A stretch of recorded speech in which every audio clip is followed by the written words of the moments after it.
Buenas tardes, mi nombre es Jorge Nicolás García y junto a Sebastián Bueno, Nicolás Ballesteros y Laura Montero vamos a hablar un poco sobre los hechos del derecho internacional público.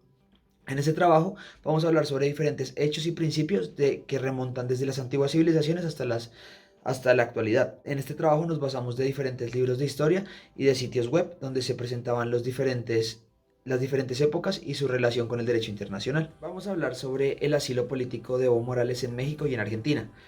Evo Morales llega a Argentina en busca de un asilado o un refugio político, puesto que reconoció que en México había tenido un asilado por razones humanitarias, ya que se había presentado la renuncia de la presidencia de Bolivia el 10 de noviembre de 2019.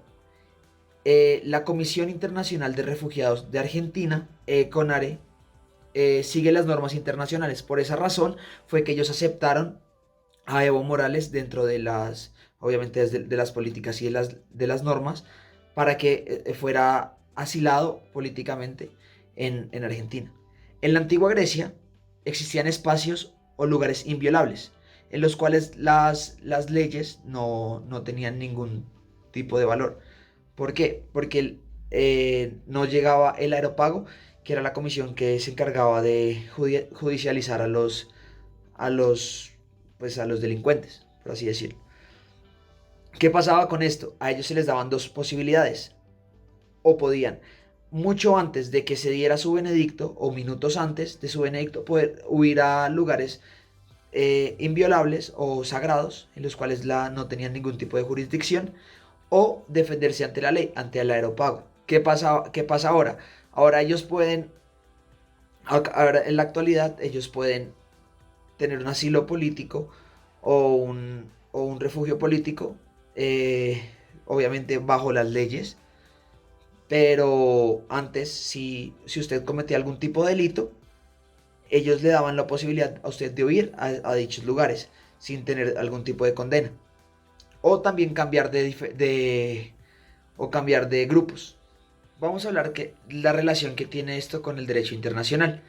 De por sí, el asilo político es un derecho internacional de los derechos humanos y es una obligación que tienen todos los estados. Esto quedó estipulado como un derecho fundamental en el artículo 14 de la Declaración Universal de los Derechos Humanos y se desarrolló en la Convención de Ginebra y su protocolo en Nueva York en 1967.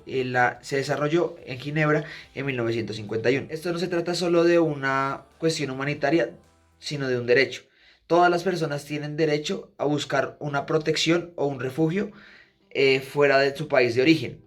Pero la Convención de Ginebra es la que se basa en las leyes y decide quién puede ser un refugiado y quién no puede serlo, y quién tiene derecho a esa protección o quién no, basado en un delito o en algo que tenga que cumplir fuera en su país de origen. Continuando con lo que decía mi compañero Nicolás, vamos a empezar hablando de la intervención militar en Libia en 2011. Esta fue una intervención militarizada que hizo las Naciones Unidas y que impuso sanciones y autorizó el uso de la fuerza contra el régimen de Muammar el Gaddafi.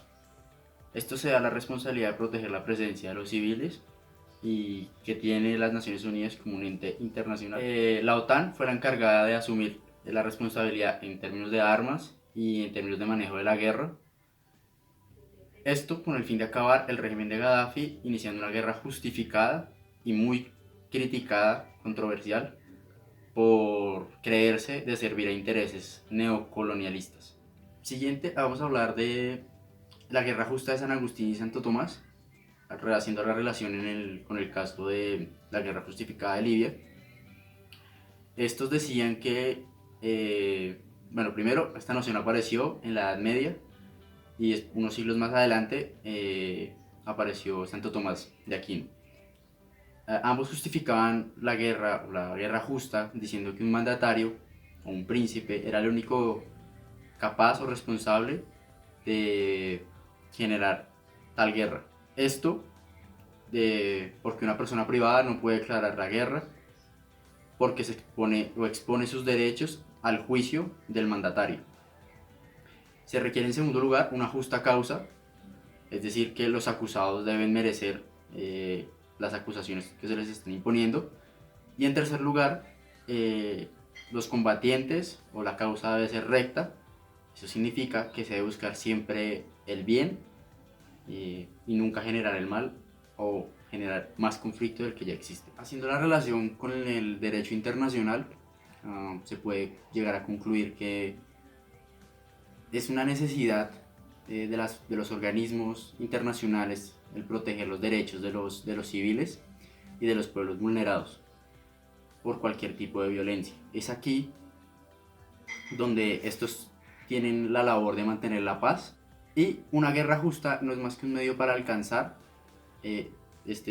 esta paz bajo condiciones demasiado adversas, y solo debe usarse en casos extremos o de suma importancia. Durante el periodo que comprende el siglo XV y el siglo XIX, se dieron varios principios del derecho internacional, dentro de los cuales vamos a hablar sobre la autodeterminación de los pueblos, que básicamente se define como la posibilidad de un pueblo para darse su propio gobierno, o como se define también en el libro La autodeterminación de los pueblos, como la base principal para la supervivencia material, política y cultural que se le da a un grupo de seres humanos.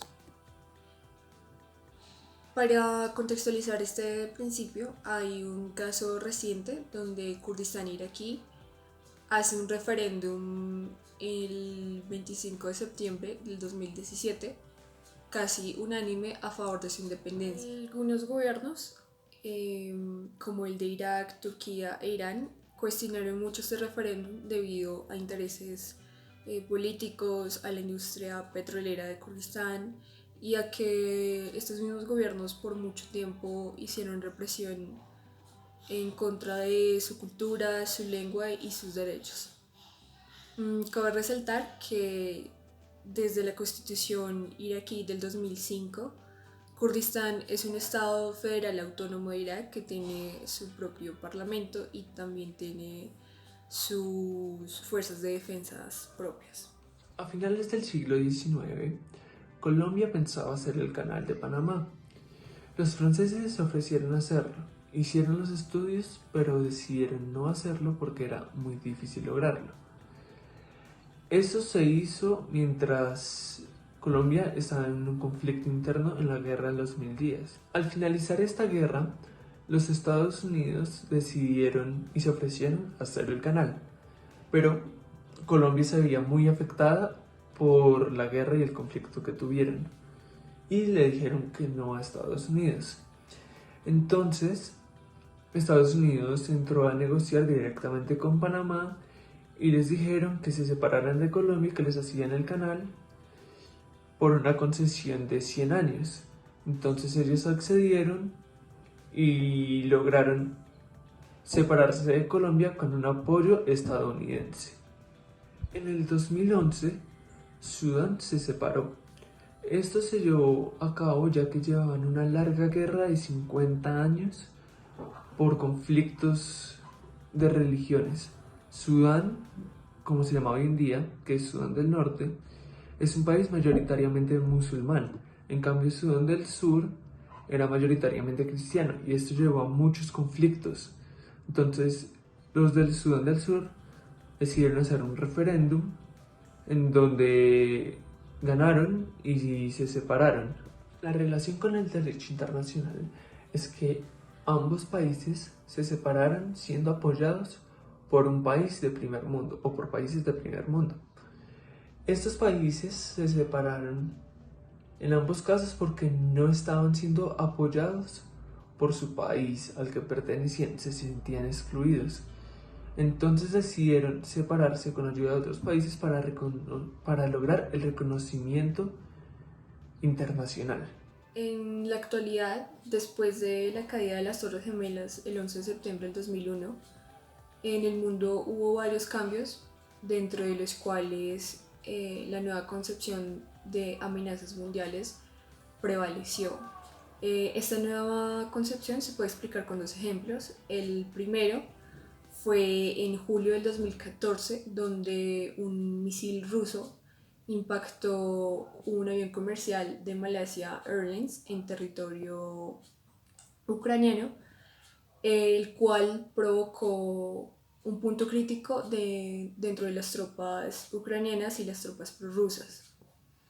El segundo ejemplo fue el 8 de enero de este año, en donde un misil iraní impactó un avión comercial de Ukraine Airlines que tenía como destino Ucrania.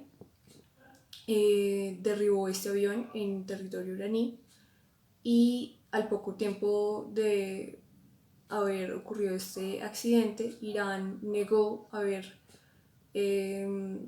lanzado este misil. Sin embargo, después de una semana de presión por parte de los países como Canadá, Estados Unidos y Ucrania, que estuvieron envueltos dentro de este accidente, Irán declaró que había enviado este misil por error, lo cual ocasionó la muerte de 176 pasajeros. En conclusión, el derecho internacional siempre ha estado presente y ha sido un apoyo a la resolución de conflictos entre estados. Desde las antiguas civilizaciones hasta la actualidad, el derecho internacional ha aportado instrumentos que han ejercido un ordenamiento y un control internacional. Todos los principios se han desarrollado y son hoy un fundamento de muchas de nuestras costumbres y normas de nuestra sociedad. La forma en cómo vemos y resolvemos las situaciones en el ámbito internacional es la consecuencia de estos principios y situaciones que pasaron y que nos llevaron a reformarnos para buscar el beneficio entre todos los estados.